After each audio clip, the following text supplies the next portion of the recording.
E o doutor Cícero Gali Coimbra, professor livre docente do Departamento de Neurologia e Neurocirurgia da Unifesp, Universidade Federal de São Paulo, que também está conosco.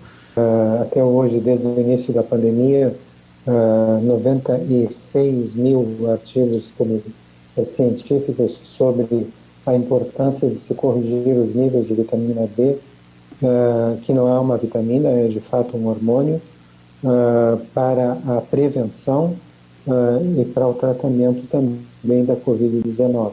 Essa publicação foi feita há poucos dias atrás, no início desse mês, representa um marco nessa campanha de correção dos níveis desse hormônio, que é uma pandemia mundial, a deficiência dele é uma pandemia mundial, e é o grande regulador do sistema imunológico. Regulador significa que ele impede que o sistema imunológico agrida o nosso próprio organismo e aumenta a potência do nosso sistema imunológico de uma forma exponencial em reagir contra qualquer tipo de infecção, seja ela provocada por vírus, bactérias, protozoários, fungos ou o que seja. Quando eu falo de tratamento, eu não vou falar de tratamento precoce, porque todo tratamento de medicina é precoce. Não existe tratamento tardio. O tratamento, quando ele é tardio, ele já ocorre quando falhas ocorreram lá atrás. Eu não espero, por exemplo, um câncer ficar do tamanho de uma laranja para poder iniciar uma quimioterapia. Eu não espero um paciente com angina infartar para só aí, então, proceder às cirurgias de ponte, safena ou estentes, ou o que for. Eu trato, assim que eu descubro a doença, no grau que ela tiver, com as medidas que tiverem disponíveis, de acordo com a melhor evidência que eu tiver no momento. E isso é tratamento. Então, convencionou se chamar de tratamento precoce, porque a solução que estava sendo dada era não tratar. Era o tratamento tardio. Era pegar a pessoa no estágio terminal da doença, ou seja, uma hipóxia, e tentar resgatá-la. O que é uma medida absolutamente ineficaz. Vide que no SUS, 90% dos pacientes que vão para o tubo acabam falecendo. Mas você tem que oferecer alguma coisa para a população que você detecta os casos. Não adianta oferecer dipirona. Não existe um tratamento com a chamada evidência 1A, a evidência de ouro. É por isso que eu vou deixar de tratar alguém? Não.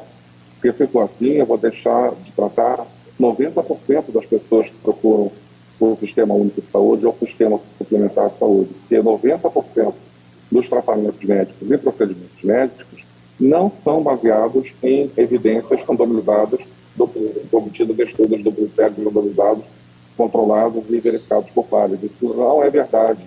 Essa exigência de que, para poder tratar a Covid, eu tenho que ter um estudo duplo cego randomizado, isso é uma politização do assunto. A Sociedade Brasileira de Infectos está promovendo um desserviço à nação, uma desinformação à nação. Os próprios guidelines da Sociedade Brasileira de Infectos para todas as outras doenças da infectologia que a gente tem aqui no Brasil, mais da metade, 50% das evidências dos guidelines são baseadas na mera opinião dos especialistas. Apenas 10% dos guidelines da SBE são baseados nos procedimentos em tudo, pneumonia, vacina, combater leptospirose, o que for. Apenas 10% são baseados em evidências do tipo, as evidências que estão sendo exigidas para o tratamento da Covid. Isso bate também com a estatística americana. Apenas 10% dos guidelines da Infectious Disease Society of North America, a IDSA, são baseados em estudos chamados consagrados. Isso não é só a cloroquina, vamos deixar claro aqui, são mais de 14 drogas que já têm comprovação em estudos não observacionais, mas também em estudos clínicos controlados, que têm o poder de reduzir a carga viral do coronavírus quando dados precocemente, tanto que o NIH britânico está fornecendo vitamina D à população de alto risco na Inglaterra desde o início do ano, fornecimento gratuito. O NIH britânico é o SUS da Inglaterra. No lockdown, você aglomera pessoas nas zonas residenciais, onde elas vão estar sem máscara, em cômodos sem ventilação adequada, e pior, muitas vezes com pessoas doentes dentro dessas casas, contaminando a todos. Distanciamento social não é lockdown. Todos os estudos de lockdown que têm sido apresentados mostram que não tem impacto o lockdown na redução de mortalidade por Covid. Os municípios que têm conseguido combater a Covid no Brasil são municípios que estão alinhando detecção precoce, tratamento precoce, o Dr. Cícero, brilhantemente, né? O Dr. Cícero, quem não sabe, é o maior especialista do mundo em vitamina D. É o primeiro médico na história da humanidade a reverter o Parkinson em um grupo de pacientes acometidos com essa doença. Tem um protocolo criado para doenças autoimunes que silencia, por exemplo, esclerose múltipla, né, de grande parte dos seus pacientes. Alguns pacientes saíram da cadeira de rodas, saindo do dado que 90% da população mundial é deficiente desse importante hormônio, que é fácil, que a gente pode ensinar a população a pegar sol, pelo amor de Deus. Então eu vou ler a pergunta do internauta. Se ainda estão passando só remédio para dor e febre para os pacientes Covid. Segundo o canal oficial da Prefeitura, não existe tratamento precoce. A última audiência sobre o assunto, o funcionário disse que só dão remédio para febre e dor aos pacientes. Bom, aqui nós temos que dividir o nosso atendimento em várias frentes. Não é prescrito apenas febre, não é prescrito apenas os medicamentos para febre e para Covid. Ocorre que no plantão Covid, quando alguém que é a nossa porta de entrada, se o paciente ligar e relatar que está com febre, obviamente que vai ser prescrito naquele primeiro momento os medicamentos para controlar a febre.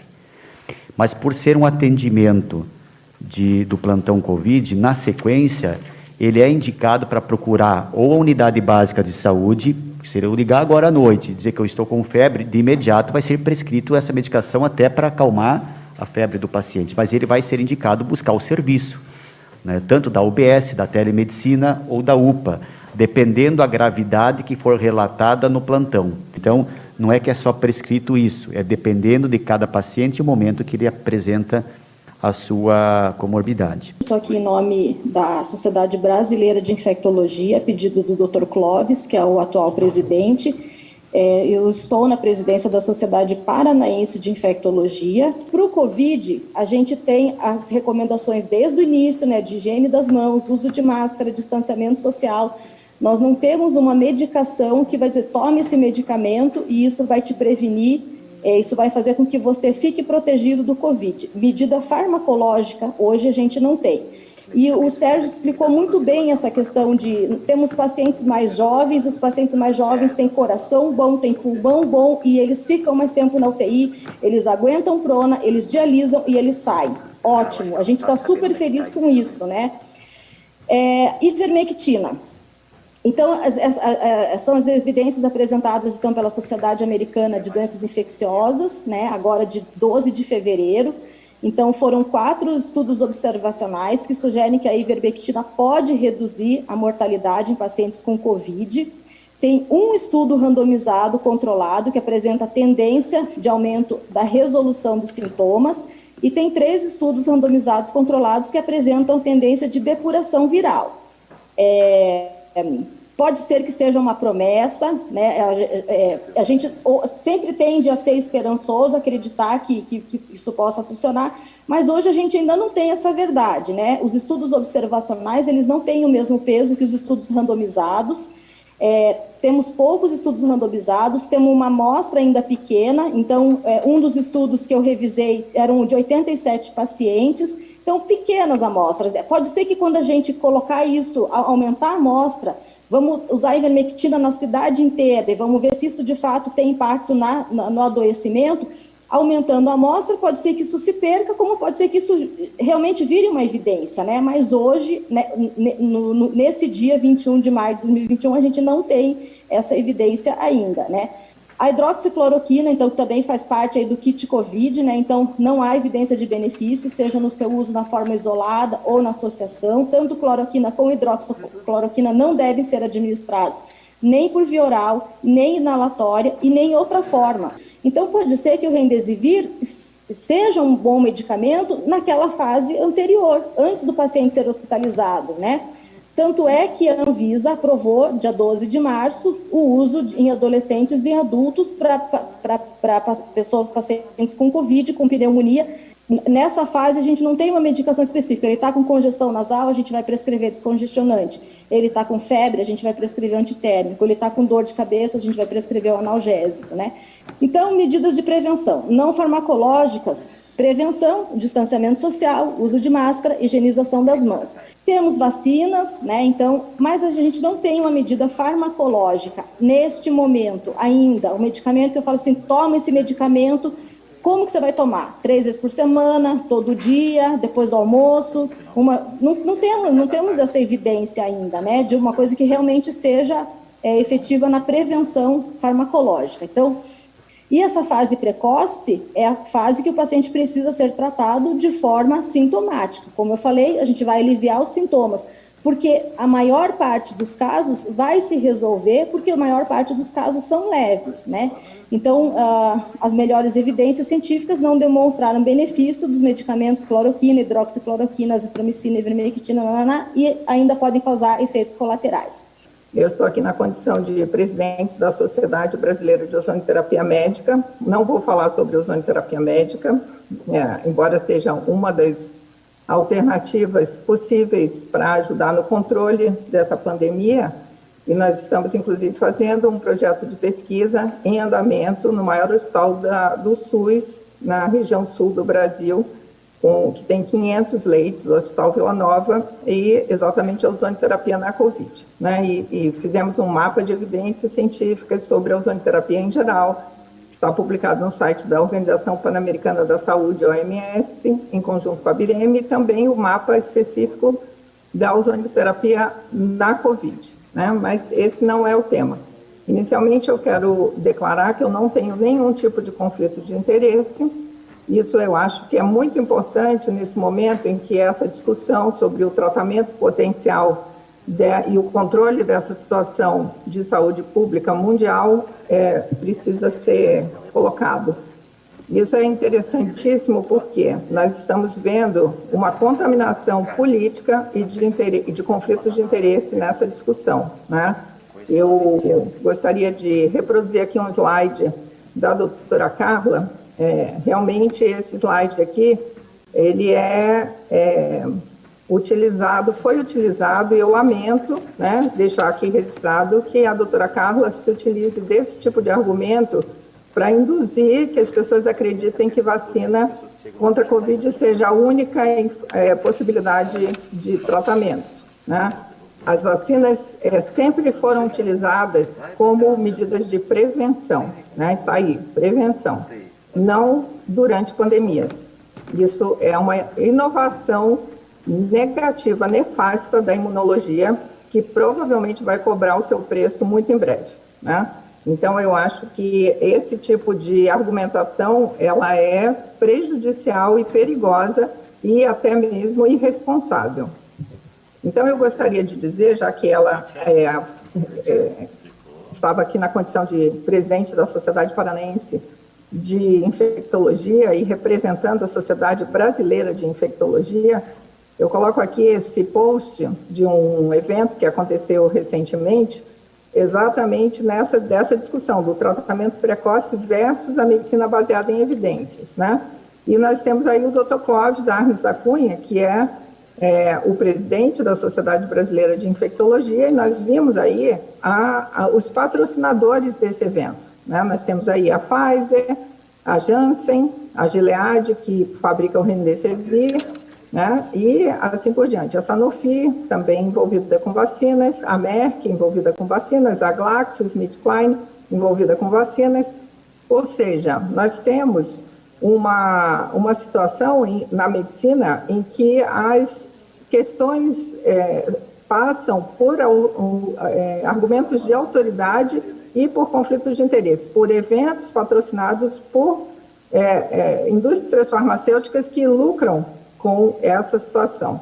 Então, eu lamento realmente que essa argumentação seja usada, inclusive a validação de vacinação em grávidas, que já está acontecendo e causando óbitos fetais e maternos. Né? Eu estou atualmente escrevendo um documento para o Ministério Público Federal sobre a vacinação em grávidas. Eu sou pós-graduada em perícias médicas e, por esse motivo, estudei os perigos e os eventos adversos neurológicos da vacina anti-HPV em crianças. Né? Nós temos um cluster de pessoas lesadas no Acre, em várias partes do Brasil também, no mundo. Então, eu lamento que esse tipo de argumentação seja utilizada para validar.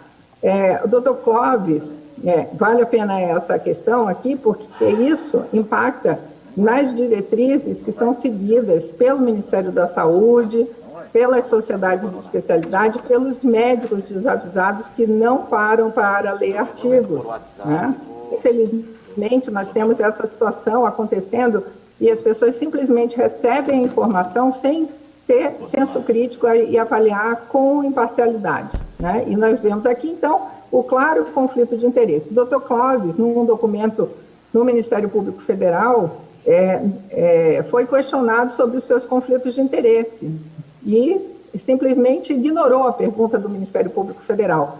E eu pesquisando, né, temos aqui um evento que é acontecido em junho de 2011, o Dr. Clóvis está aqui, Clóvis Arnes da Cunha, presidente da Sociedade Brasileira de Infectologia, e vejam aqui, olha, na parte que se refere aos conflitos de interesse, está aqui Clóvis Arnes da Cunha, Brasil, e vejam aqui, ele recebeu suporte financeiro da Glaxo, speaker da Tibotec, Bristol Myers Squibb, Gilead, fabricante do Remdesivir, Boehringer Ingelheim, GlaxoSmithKline, também recebeu da Bristol, né? E assim vai, né? Gilead, Schering e tal.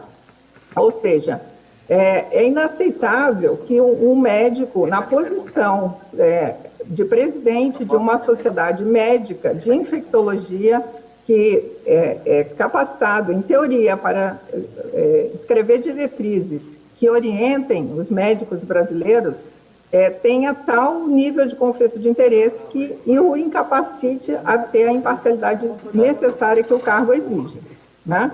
Então, feitas essas considerações, nós vamos passar adiante. Primeiro, o Brasil, atualmente, dados recentes, ele está com esses números, né? E nós temos que avaliar não só o número total de casos ou o número total de mortes, mas principalmente o número de mortes por 1 milhão de habitantes. Nós estamos aqui no 13º lugar, 13ª posição de quase 220 países no mundo, com 2.038 casos, né? Esse número não nos dá nenhum tipo de orgulho desse posicionamento, né? Nós gostaríamos de estar lá próximo do 220, mas infelizmente nós estamos aqui. Isso nos mostra que estamos fazendo alguma coisa errada, ou estamos deixando de fazer a coisa certa, né? Então, nós estamos quase no topo dessa estatística péssima, né? E aí nós temos aqui, por exemplo, Cuba, que tem, até hoje, 597 óbitos e 53 óbitos por milhão, né, contra os nossos 2.038 óbitos por milhão. Então, o que será que Cuba está fazendo de melhor do que nós? E aí nós vamos ver aqui. Cuba adotou precocemente o protocolo com cloroquina, né? Além de outras ações. Isso, ao contrário do que a doutora Carla disse, que nenhum país, nenhum governo adotou, ela vai precisar revisar os conceitos nesse momento, né? Então, nós temos aqui o protocolo de Cuba, Ministério de Saúde Pública cubano, atualização de janeiro desse ano, né? Então, aqui tem a detecção dos pacientes assintomáticos de alto e baixo risco, os sintomáticos leves, moderados e graves ou críticos, no caso severo, e vejam, está aqui, se administra caletra e cloroquina, no sintomático leve de alto risco, no sintomático moderado, se administra caletra e cloroquina, ou seja, a referência está aqui embaixo, para quem quiser ver, eu posso depois disponibilizar a apresentação. Outro país também, como a ação de governo, Marrocos, né, que está lá embaixo nas questões, ele tem 515 mil casos de Covid contra os nossos 15,6 milhões, né? E vejam aqui, óbitos por milhão, 244 contra os nossos 2.070. E o que Marrocos fez? Cloroquina. Né? Então, nós estamos aqui novamente, mais uma ação de governo, protocolo do Ministério da Saúde de Marrocos. Realmente, a doutora Carla disse que países desenvolvidos, né? Então, talvez, se Marrocos é capaz de manter seus números de óbitos por milhão em 244 e nós em 2070, Marrocos é mais desenvolvido do que o Brasil, porque o Marrocos cuida dos seus cidadãos. Está aqui, ó, versão do Ministério da Saúde de Marrocos, né? O esquema de tratamento: sulfato de hidroxicloroquina, azitromicina, vitamina C e D, sulfato de zinco, antibiótico terapia, se sinais de infecção, anticoagulantes, dose preventiva e o tratamento sintomático, dependendo do caso. Outro país subdesenvolvido, em teoria, pelos conceitos, né, Egito. Então, temos aqui comparação dos dados do Egito com o Brasil, e vejam, temos aqui Egito com 138 óbitos por milhão contra os dos 2070 do Brasil. O que o Egito fez? Egito fez tratamento precoce, tratamento imediato. Principal jornal egípcio noticiando normalmente. Está aqui, ó, também incluiu hidroxicloroquina, tá? Então, esses são apenas alguns dos exemplos. Essas fontes de dados e evidências estão aqui disponíveis para quem quiser ver, procurar, acessar, né? Eu selecionei algumas poucas aqui em função do tempo. Esse banco de dados ivmmeta.com mostra o uso aqui da ivermectina para profilaxia, né? Vejam, melhora de 85%, 14 estudos, 108 autores, 8.789 pacientes estudados, né? Isso dentro de um universo de 17.730 pacientes estudados para todas as intervenções. Então, nós temos aqui, por exemplo, aqui na profilaxia, 85% de eficácia. No caso do tratamento precoce, 79% de eficácia, 2.510 pacientes desses 17.000, em que eles dividiram aqui o desfecho avaliado. Estamos falando de ivermectina. No caso da hidroxicloroquina, nós temos também outro site que também condensa as meta-análises, né? Junta todos os artigos disponíveis e extrai a melhor evidência possível, o C19HSQ.com, 244 ensaios, 3.910 cientistas envolvidos, 368.034 pacientes, mostrando 72% de melhora na mortalidade com o tratamento precoce. Nós preferimos a denominação tratamento imediato, né, porque precoce gera uma certa dúvida. Tratamento imediato: o paciente foi diagnosticado ou tem suspeita forte, né, por critérios clínicos, antes mesmo que saia o resultado da PCR, nós temos evidências também que tem problemas no diagnóstico, seja em falsos positivos ou em falsos negativos, nós temos que tratar os pacientes. Nós não podemos deixar que eles piorem, vão para casa, porque, em teoria, a Sociedade Brasileira de Infectologia, liderada pelo Dr. Clóvis, que tem esses conflitos de interesse com as indústrias que fabricam vacinas e Remdesivir, né? Inclusive ele é o coordenador do estudo do Remdesivir, nos digam que não existem evidências científicas quando as evidências estão aí, né? E aqui, esse é um quadro desse site. Vejam a quantidade de estudos de ivermectina e a quantidade de estudos de hidroxicloroquina. Ou seja, quem tem coragem de dizer que isso aqui não existe, ou é mal intencionado, ou eu não sei o que é. Eu acho que a pessoa, se é um médico, ele precisa revisar seus conceitos morais, porque isso é absurdo, né? Dizer, negar. E também a doutora Carla disse que não havia evidência de utilização desses tratamentos, né, dessa abordagem imediata, em nenhum lugar. Então, nós temos aqui o Brasil, né, o cenário do Brasil, de casos novos por dia de notificação, uma curva ascendente, nós nunca voltamos para a linha de base, e nós temos os casos, os óbitos, também crescendo, né? e agora com uma tendênciazinha de queda, né? Aí, quando você vai ver Porto Feliz, né, uma cidade no interior de São Paulo, vejam a diferença dos gráficos, né? Nós estamos falando de óbitos novos de notificação aqui, numa escala ridícula, 5 óbitos, né? Então, isso, e o que Porto Feliz fez? Adotou a abordagem do tratamento imediato, né? Isso todos sabem, isso ficou famoso. O prefeito de Porto Feliz é um médico, o doutor Cássio, e tomou uma atitude decente como médico e como gestor de proteger a população dele, e os resultados vieram. Camamu, na Bahia, mesma situação, né? Óbitos, um óbito, né? 36 mil habitantes. Porto Seguro, na Bahia, né? Com 149 mil habitantes, também, beirando 2 óbitos por dia.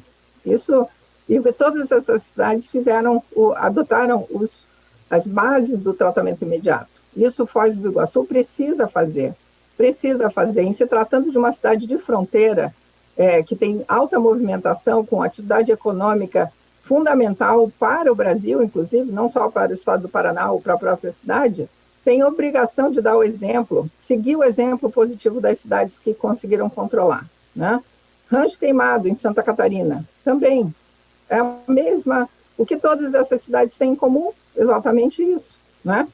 Então, quando se diz que não tem evidência sim, tanto do ponto de vista científico, basta acessar os sites de meta-análise ou verificar o que aconteceu nas cidades que são positivas em relação ao que fizeram de benéfico para os seus habitantes, né? E Belém também teve essa questão de uso do tratamento imediato, tratamento precoce, depois, quando interromper, volta a subir, né? Chapecó, idem. Olha a curva de Chapecó caindo, depois da adoção dos protocolos de tratamento imediato, né? Então, essas evidências, elas existem. Eu lamento, realmente me causa um pouco de náusea ouvir esse tipo de apresentação feita como a da doutora Carla, dizendo que não tem evidência, que as pessoas precisam esperar, acreditar em vacinas experimentais. Essas vacinas atuais, elas não são seguras, infelizmente isso é verdade. Então, nós vamos ver, sim, uma possibilidade de seleção de cepas mutantes, de quadros graves, pessoas óbitos, doenças autoimunes, uma série de problemas de saúde nos próximos tempos por conta dessa irresponsabilidade marqueteira de colocar vacina como tratamento. Isso não existe, nunca foi feito. Algumas vacinas, inclusive a vacina da Pfizer, usa uma tecnologia de RNA mensageiro que não tem segurança do ponto de vista nem nos estudos animais, né? E agora aplicada com registro definitivo, algo surreal de se aceitar que nós, Brasil, aceitamos fazer um registro definitivo de uma vacina experimental e pagarmos bilhões de reais para servirmos de cobaia para esse tipo de experimento, né? Então, eu lamento que a Sociedade Brasileira de Infectologia valide esse tipo de ação, né? A mesma coisa no Amapá, ou seja, Santa Catarina também. Vejam, a queda, o início do tratamento imediato. Então, o que nós temos que fazer? Como descolapsar, né? A sociedade, esquemas de prevenção, esperar por vacinas seguras em tempos fora de pandemia e o tratamento imediato. Existe a Associação dos Médicos pela Vida, que é uma associação de médicos voluntários que vem agindo de forma muito ética, divulgando os benefícios do tratamento imediato, se colocando à disposição, defendendo os pacientes brasileiros, né?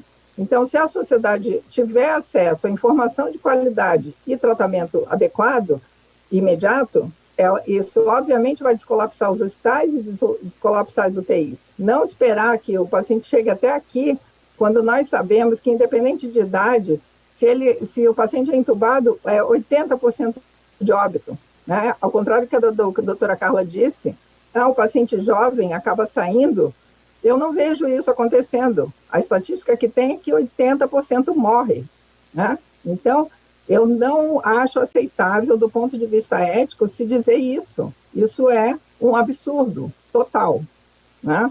Então, nós temos que fazer o dever de casa nesse nível. Foz do Iguaçu pode controlar, sim, pode adotar o que já se sabe, aprender, reeditar o que os países e as cidades que já fizeram corretamente estão colhendo os resultados positivos no controle, né? Então, não só o tratamento do paciente, o tratamento do contactante, porque se a pessoa volta para casa e ela precisa conviver, as pessoas que estão em contato com elas também vão ser fontes de disseminação da doença. E se não houver essa visão, obviamente que essa cadeia nunca vai se interromper, né? Até que a imunidade de rebanho seja atingida. Então, isso é uma observação fundamental. Então, eu gostaria de encerrar aqui e me deixar à disposição, né? Eu acho que nós temos muito o que fazer e...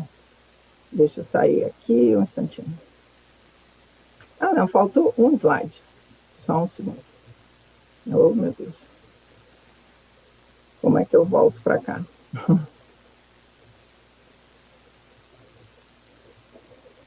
Então, o protocolo preventivo, ele pode ser feito com ivermectina, né? A cada 15 dias, vitamina D, reposição dos níveis, dosagem nas pessoas, como o doutor Cícero Coimbra colocou, atingir o nível mínimo de 70 no sangue e a reposição de zinco. Zinco é um mineral fundamental para a ativação da vitamina D e a regulação do sistema imunológico. Nós precisamos cuidar do terreno biológico dos pacientes, não esperar que a pessoa adoeça, né? Se você previne, isso é prevenção, né? Como é que se pode se falar que não existe prevenção? Que talvez a vitamina D faça efeito, o que é isso? Isso não existe, né? Isso é um absurdo completo e restrito uma pessoa falar na posição, representando a sociedade de infectologia, falar isso. A doutora Carla, que me desculpe, se quiser brigar comigo, me processar, fique à vontade, porque é inaceitável nesse momento em que nós estamos passando por esse tipo de situação que uma pessoa, na sua posição, venha e fale um absurdo desse, né? A senhora precisa estudar, né? E como tratamento imediato, individualizado, nós podemos fazer combinações: ivermectina, hidroxicloroquina, azitromicina, vitamina D, zinco, promexina, colchicina, os antialérgicos. Já se sabe por trabalhos mais recentes que a grande célula ativada nesse processo pela Covid é o mastócito. E o mastócito é a célula que faz a intermediação entre a imunidade inata e adquirida. Ou seja, é muito importante que se controle a ação dessa célula com antialérgicos e estabilizadores de mastócitos.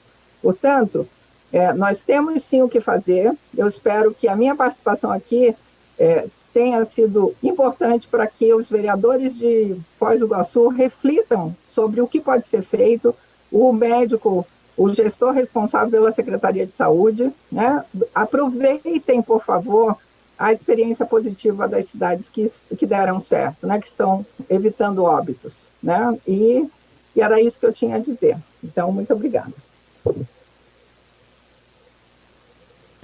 Obrigado, doutora Emília, por sua participação. A iniciativa do vereador Ney Patrício e aos membros do ProSaúde de Foz do Iguaçu. Eu sou médico, cirurgião, e faço parte do Médicos pela Vida, sou de Feira de Santana, Bahia. Eu tenho poucas considerações a fazer. Primeiro, mais uma vez, parabenizar a iniciativa dos senhores, e que o legislador tem que fazer justamente isso: colocar a quem é da competência em relação à saúde, os médicos. Os médicos podem ser representados por suas entidades, o que não significa que as entidades, estão representando na totalidade a causa médica, o ato médico, porque trata-se de uma virose nova e que temos muito a que descobrir dela. E para enfrentá-la, não podemos deixar de seguir as leis pétreas da medicina, que uma das mais importantes diz: ao primeiro sinal ou sintoma de uma doença, deve-se o paciente procurar o médico, que deve lhe receitar o medicamento ou medicamentos mais em conta e com menores efeitos colaterais e zero chance de vir a óbito. Os farmacêuticos, os bioquímicos, a indústria produz medicamentos. Os médicos é que no seu dia a dia é que vão dizer se esses medicamentos são efetivos ou não. Não discuto mais com colegas sobre tratamento precoce, principalmente com os colegas que são contra o tratamento precoce e favorece uma das coisas mais lamentáveis da medicina, que se chama desassistência. Mandar um paciente para casa sem oportunizar nenhuma das armas do processo de cura, que as pessoas precisam saber como funciona o processo de cura. É uma das coisas mais repugnantes e incríveis que fez com que eu largasse a minha chance, a minha oportunidade de me aposentar e voltar a ser médico, estudando como se estivesse começando a minha vida. Nós estamos sendo vítimas de uma das mais absurdas condutas no que diz respeito a uma pandemia em pleno século XXI, onde uma sociedade tão importante, que poderia desempenhar um papel tão importante como a Sociedade Brasileira de Infectologia, recomenda o mesmo que se recomendava há 103 anos atrás, quando da gripe espanhola. Fique em casa, mantenha distanciamento social, lave as mãos, esperem. Se agravar, procura uma entidade. Isso realmente é um absurdo. Dizer hoje peço, doutor, que o médico... que encaminhe as suas considerações finais para a gente encerrar. Por gentileza, Pronto, doutor. Estou encaminhando, exatamente. Está certo. Então é justamente isso. A desassistência mata. Tratamento precoce existe, o imediato, e funciona, está mais do que comprovado. Parabéns aos senhores, muito obrigado pela oportunidade. Sim, doutora Maria Emília. Eu gostaria de deixar registrado que isso não é uma posição pessoal, né? Isso é uma posição embasada na literatura médica e, infelizmente, nós estamos assistindo essa questão dos conflitos de interesse fazendo determinações, diretrizes que impactam na saúde da população brasileira como um todo. Isso é lamentável, né? É lamentável que a gente tenha que presenciar esse tipo de coisa em detrimento da saúde das pessoas. Os médicos, eles são ensinados a respeitar a vida humana, né? E, infelizmente, nós estamos vendo esse discurso da medicina baseada em evidência permeando a medicina como um todo no mundo e deixando de lado a observação. E eu quero deixar aqui, para finalizar a minha fala, a observação que eu não sei se vocês prestaram atenção no que o doutor Francisco disse, mas 90% da medicina que é praticada hoje em dia não tem evidência científica. As duas principais sociedades de especialidades da cardiologia norte-americana atestaram que só 11% dos procedimentos feitos na cardiologia moderna, 11% tem nível de evidência A. 48 tem nível de evidência C, que é baseada na experiência do médico. Então, eu pergunto aos senhores vereadores, né, aos gestores que têm possibilidade de determinar uma mudança de curso na saúde pública da cidade de Foz do Iguaçu, e pode se tornar um exemplo para o Brasil, por que não experimentar ou ver os resultados das cidades brasileiras que adotaram as medidas do tratamento precoce, né? Nós, humanos, aprendemos com a experiência. Quando nós vemos erros e não corrigimos os erros, nós não estamos sendo inteligentes, não é? Então, eu gostaria de deixar registrado que eu sou contundente mesmo, porque me causa revolta como médica. Eu sou médica há 33 anos, formada pela Universidade Federal do Rio de Janeiro. Eu tenho ciência da minha função como médica e eu não posso ouvir absurdos como esses que foram proferidos pela doutora Carla sem contestar. E isso, na condição, ela representando a Sociedade Brasileira de Infectologia, disseminando esse tipo de informação falaciosa. Isso é inaceitável. Então, eu, sinceramente, eu espero que vocês possam ter ouvidos abertos para ouvir e possam ir ver os resultados das cidades que estão dando certo. Eu tenho mais de 60 publicações científicas e já morei no exterior, falo inglês, não tenho problema. Então eu sei pegar um trabalho científico, estudar metodologia. A questão aí só da ivermectina, para fechar esse assunto, se a doutora Carla estudasse, né, a farmacodinâmica da ivermectina, né, que pega ali, que tem os trabalhos mostrando que ela ocuparia o receptor da enzima conversor de angiotensina 2, que ela bloquearia as proteínas PLC-PRO, CLP-PRO, da SUD, que detonam o sistema imunológico na fase 1 da doença. Se pegasse o trabalho do Dr. Corey, nos Estados Unidos, apresentado no Senado americano, onde pegaram os médicos, 400 médicos, que estão lá dentro do hospital lotado de Covid, estresse lá no talo, 400 médicos fizeram o tratamento correto, profilático, corretamente, não dose, não comer no almoço, não é isso que eu estou falando. 400, num determinado período de tempo, não tiveram problema com Covid, sintoma zero. 400 que não utilizaram a ivermectina, 236 tiveram problema com a Covid. Agora, imagina, senhores, fazer a profilaxia dos nossos heróis médicos com a vitamina D, com a ivermectina, a maior especialista do Brasil nesse assunto e pode nos ajudar, aqui em Foz também, é a doutora Lucy Kerr.